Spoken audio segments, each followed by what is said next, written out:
Hello and welcome everyone, my name is Dizzy, and today I will be offering my opinions and a review of Ultimate General American Revolution, my first impressions of it, as well as some thoughts. I played about 30 hours or so I have a pretty good idea of what the gameplay is. I'm finally starting to figure it out, kind of, but we'll get to that later. There are some things that are confusing. Just as a sort of background, I've finished 3 campaigns on Ultimate General Civil War on the hardest difficulty. I have about 1,200 hours into that game, and that was the previous installment of this developer slash producer, whatever you want to call it. And I started playing this style of game in Ultimate General Gettysburg, and that was in 2014. So I've been doing this for about 8 or 9 years consistently. I really liked Ultimate General Gettysburg. I was a big fan of Civil War Generals back in the 90s when I was growing up. It was one of the first games I ever played. I put a ton of hours into that. And then Sid Meier's Gettysburg was another one. So this game is a mix of what I call RTS and grand strategy. I would say it's a happy medium between Empire Total War and Europa Universalis 4. We'll talk about those games in a second. It is similar to Empire in terms of its battles, but there are some caveats. And I guess we'll just get right into inspirations for this game. Oopsies, I went too far. This is the main one, I would say. If you look at the screen here, you have troops going into formation. They're armed with muskets. This is a pike, horse, and musket era game. I think it's from 1700 to 1800 or thereabouts. It came out in 2009. It's Empire Total War. And it came right after, or a couple years after Medieval Total War, when Creative Assembly essentially was at its peak. Medieval 2 Total War, I should say, I probably put the most hours into any game I've ever played in my life. I still play it today. I actually started a campaign a couple of weeks ago, which I'll probably be going back to. So if you want to check that out, go ahead.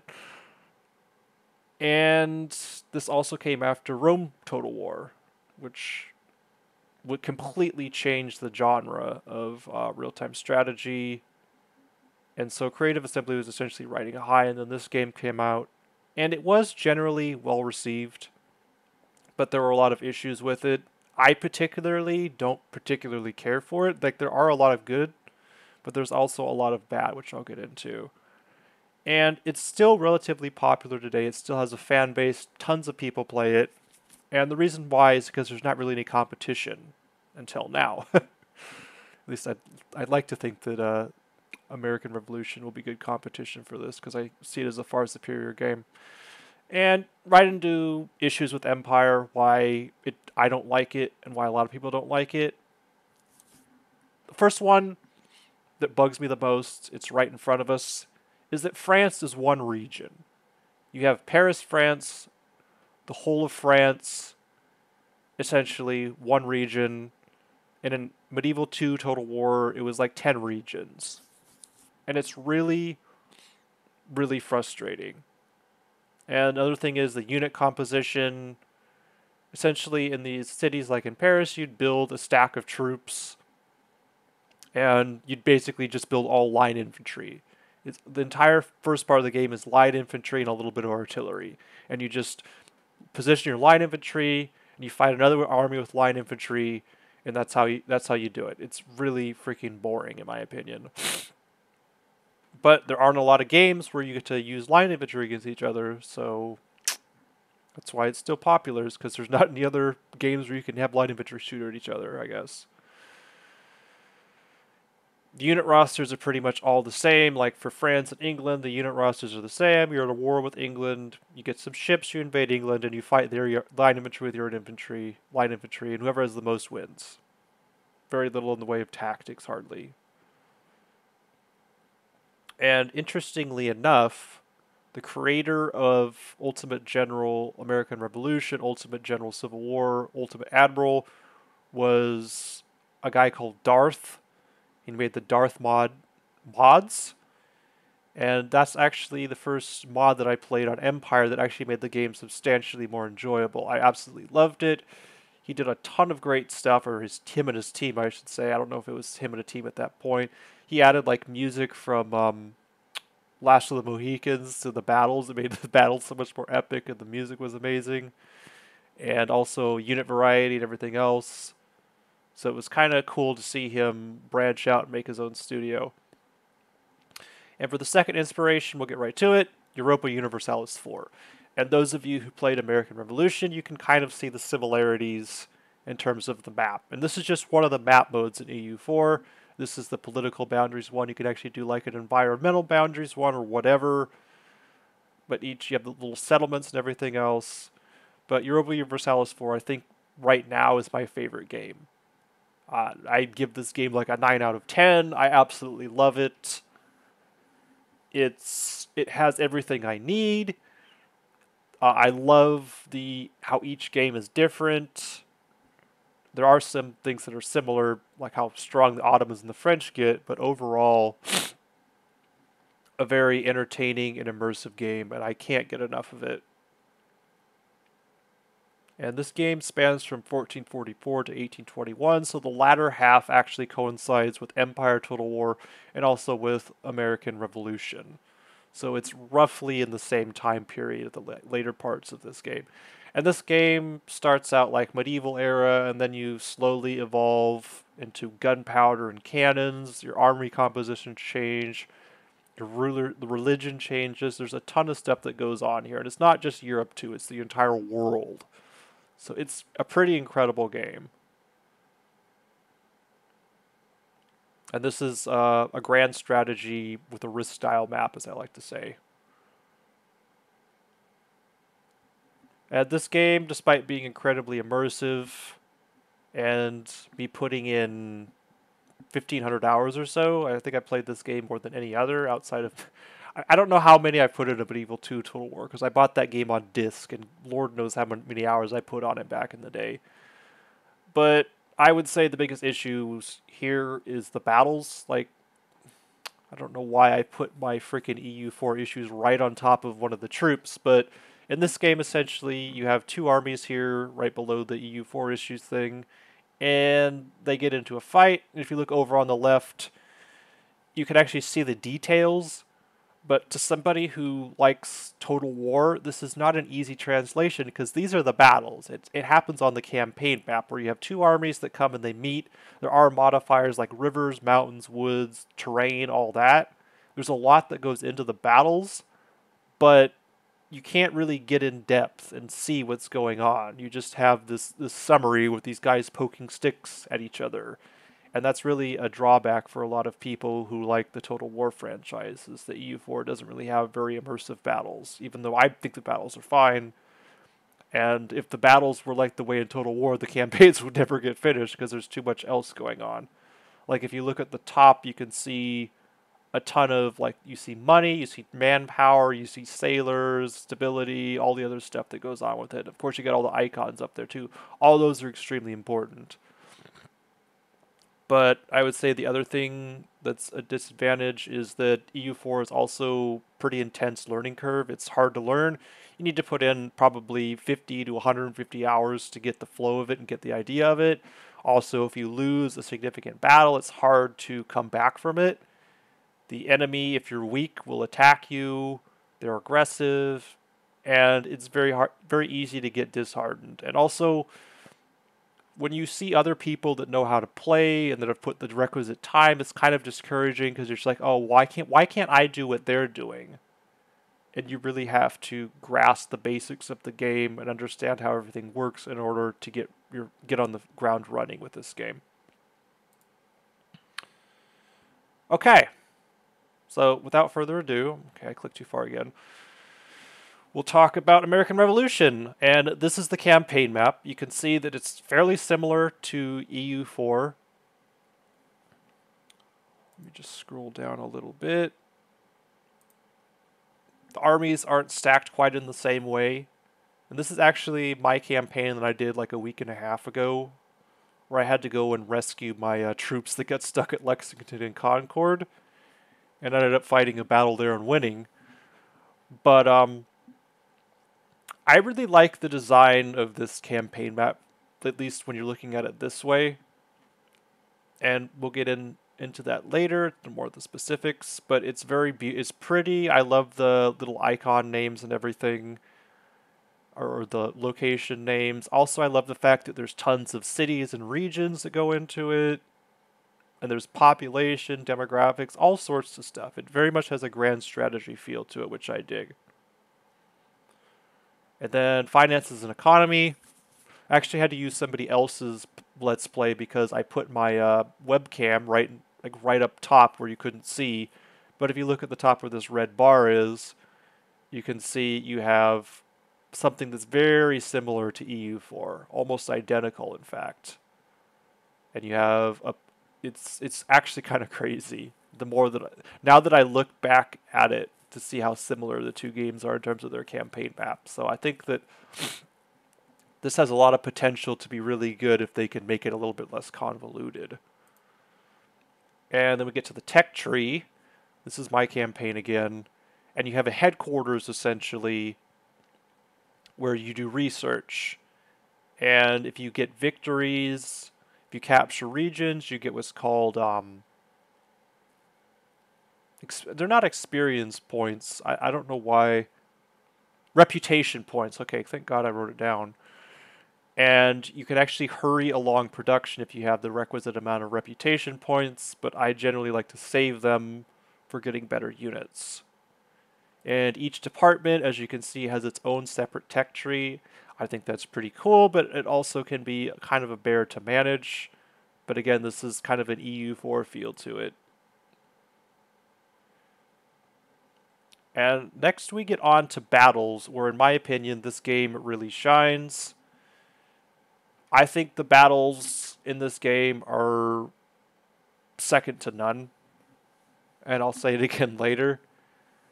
But it's a very visually appealing looking game. I actually like the fact that AI is not completely stupid. Like if you try to flank them like you do in Empire, they will simply send troops to prevent themselves from getting flanked. And this actually has opened up a new sort of strategy that I've developed where I have to stretch their lines out and wait for a weak point and then punch through and start rolling them up. And that's how I got my first big victory. I posted it on a video that I did a week ago.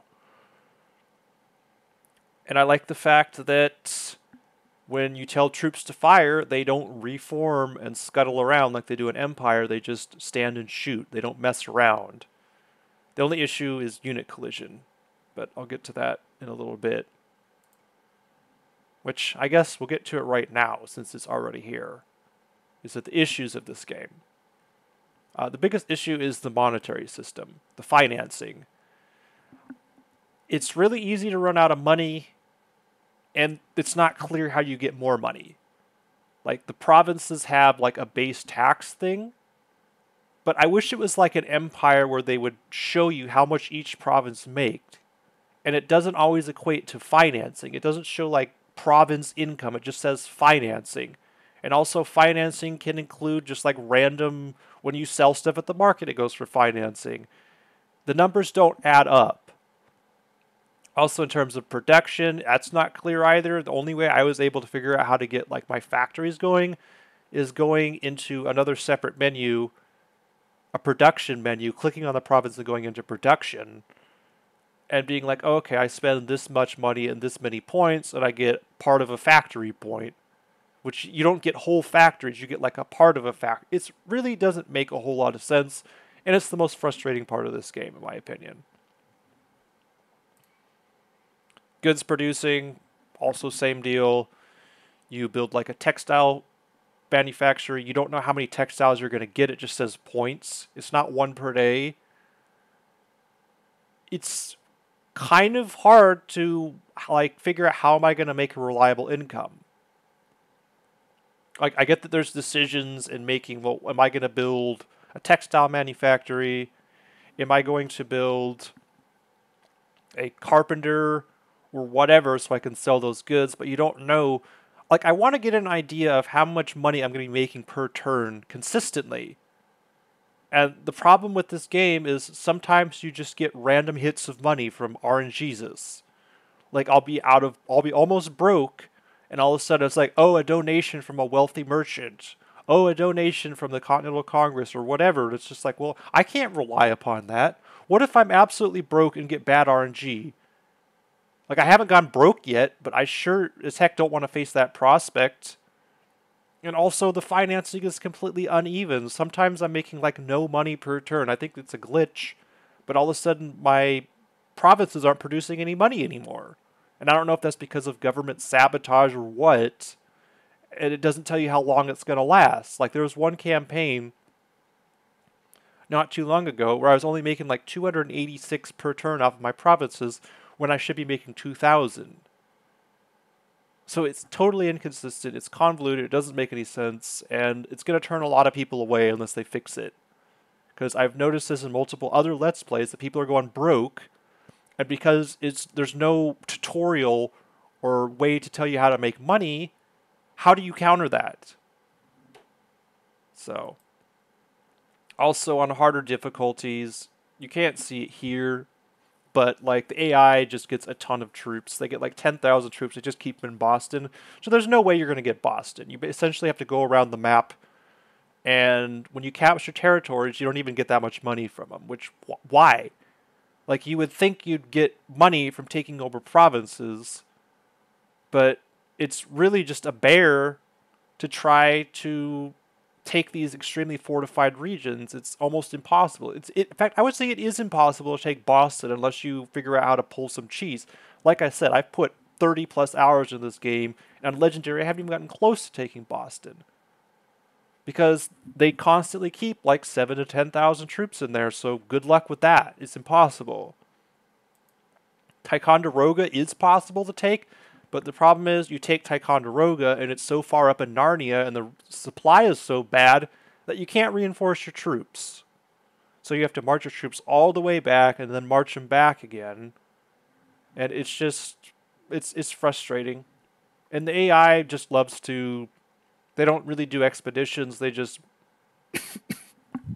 excuse me, they'll just stack a bunch of troops in a city and just keep them there. So a lot of this game is just sitting around and waiting and doing nothing and losing money. Watching your money dwindle away because you can't take any of the fortified cities. Like Ticonderoga, I took it one time on Legendary, or on Ultimate I should say, but they had like 3,000 troops in the fort, and I had to keep troops back, so I had to fight it with actually a smaller army, and I had to pull some serious shenanigans to win it. But then, of course, I win the battle and I have no troops. And then the map opens up and it's like, oh, you need to take Montreal. And it's like, well, there's no way that's happening because my troops are depleted and I'm out of money. And there's no clear way to make more money because the game doesn't really give you any explanation. Anyways, it sounds like I'm crapping on this game, but I'm not. I really like this game, but there are things that are just frustrating.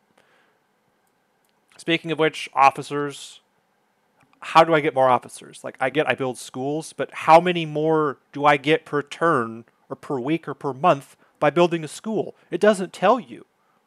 Like, there's no clear definition of how to get more of this or to get a reliable number of this. It's all just completely RNG, it seems. Like, build more schools to get officers. Like, well, how many officers do I get per school? It's not well defined, and it needs to be fixed. People are going to get fed up, and they're not going to buy this game. Logistics are a problem. Again, how do I get more ammunition to my troops up by Fort Ticonderoga? How does that work? I get that there's a supply map, but I don't understand what it means. Like, that doesn't give me a specific quantity. How many turns is it going to take for me to replenish my troops' ammunition? Unless I'm missing it, I don't see it. It's not user-friendly. Fix it, please. In terms of battles, I love the battles. They're the strong point of this game. But charge is stupidly overpowered. You outnumber your enemy, you just go in and charge. It's that simple. You have a 2-to-1 advantage, just send everybody in and charge. The enemy can't do anything about it, and they get overrun. There's no finesse to it. It's why even bother giving them guns? Why don't you just give them swords? Because that's what it is. It's like Medieval 2. You outnumber your enemy, you just go and charge in and wipe them out. Same thing here. You don't use any finesse, you don't use any firepower. You outnumber, you charge. So, fix that. I mean, nerf charge a little bit. I get charge was important in musket and horse era. There were charges, there's Pickett's charge, there's all sorts of charges that go on in that era of time, but not everything, oh, X general outnumbers. You didn't hear Frederick the Great and all of his victories. Oh, well, he outnumbered his enemy. Well, actually, Frederick the Great rarely outnumbered his enemies, but you don't hear a lot about charges by the Prussians. You hear about Prussians using fire doctrine. You hear about the Prussians being so good at firing that they could fire 5 to 6 rounds per minute versus the enemy's 4, and that's how they won. They didn't win by sticking their bayonets and poking the other guys until they gave up. That's what this game is sometimes. You outnumber your enemy, you charge, and you win. So, I'm getting heated. Unit collision is annoying. You have a line, units bump into each other. Also, they get blocked easy, so it's really hard to get all your troops firing at the same time or firing efficiently. And sometimes the troops just need to move forward like 2 steps to get within firing range where they're not blocked, and they just sit there. So it requires a lot of babying and micromanagement. I've managed to figure it out and work around it, but again, people that are new into this genre are going to come and see these issues, and they're not going to want to play, and they're not going to want to buy the game. So, anyway, thank you for coming to my TED Talk. Overall, I'd give this game an 8.2 out of 5. I wanted to give it 8.5 out of 10. I feel it's better than 8.0 out of 10. And my metric for grading is a 7 out of 10 is a game worth playing. Empire Total War, I would give like a 6.5 out of 10. And the reason why is because only civilization I like playing on that game are the Ottomans, because the Ottomans have a lot of troop variety. So that experience alone is the reason why I play that game. But this game is solid. I will keep playing it. I hope they patch these things that are annoying. I hope they make the economy more understandable. I hope they fix some minor things with the battles. The battles are freaking amazing, though. This is an absolute blast. The battles I would give a 9 out of 10. The rest of the game I'd give like a 7 out of 10 or a 7.5 or whatever. But the battles make this game. And also you can capture enemy guns if you get surrenders. I love that. Like, it's so innovative. Like, I guarantee you, like, somebody at CA is going to look at this game and say, hey guys, this game has a lot of good points. Speaking of which, I'll get to CA in a moment. The campaign map is pretty innovative with the troop movements. I love that it has that EU4 style of real-time strategy feel to it. That's not turn-based. I like that. Biggest issue in terms of the campaign map are difficulty at higher levels. Like, I get, like, facing more troops makes it more difficult, but if you just have 8,000 troops sitting in Boston, and there's no way you're able to muster that amount of troops yourself because you can't get enough officers, and there's no clear way of getting more officers, then that's really frustrating. And again, it turns people off. I've probably said that a dozen times, I'll say it a dozen times more. And I think the biggest issue is economy. I'll reiterate. They can polish it a bit. They can do tutorials. They should have like a tutorial mission. And that wouldn't be that difficult. I feel like the first Lexington and Concord is like a tutorial battle. Why don't you do a tutorial campaign where you just say, hey, click here for this. Oh, it looks like you're low on ammo. It'll take build this building or build this supply wagon. Oh, it looks like you're low on officers. Build this school. It'll give you X officers per week or whatever. Like, just explain that stuff so I don't have to guess. Like, when I'm invading Fort Ticonderoga and I'm running low on officers and I have no idea how I'm going to get more and my troops aren't replenishing and I have no idea what the replenishment rates are, that's frustrating and I don't know what to do. And it's very disheartening. And I will say, going back to CA, just as a positive, CA has grown very fat, lazy, and complacent. They don't have any competition, and they don't need to produce quality products because who else is going to produce a product? They can, serve whatever crap they want, and people will gobble it up because there's nothing else on the market. But with games like this, and with the promise that this game holds, CA might actually have to change their business practices, or maybe somebody else could come and take their place. Because the thing about this sort of system of economy is capitalism is supposed to breed strength and competition, but when you have somebody monopolizing, has the opposite effect. It's one of the weaknesses of capitalism, but this isn't an economy course, but there needs to be competition for CA in order, one, to make them produce better, and if they don't, give people an alternative. And people don't have an alternative right now. So I have a lot of hope and promise for this game. Anyways, I can't wait to play more, but my game freezes and crashes at July 25th, 1775 on both of my PCs, so it's not just one PC, it's the game itself. That probably needs to be patched because I want to play more, and I'm actually in a good position on both of my campaigns, but I can't get past July 25th, 1775, so please fix that. Anyways, I appreciate you all watching. It ended up longer than I wanted, but I had a lot to talk about, and I'll be playing more of this. I'll be playing Medieval 2 Total War. The holidays are coming up.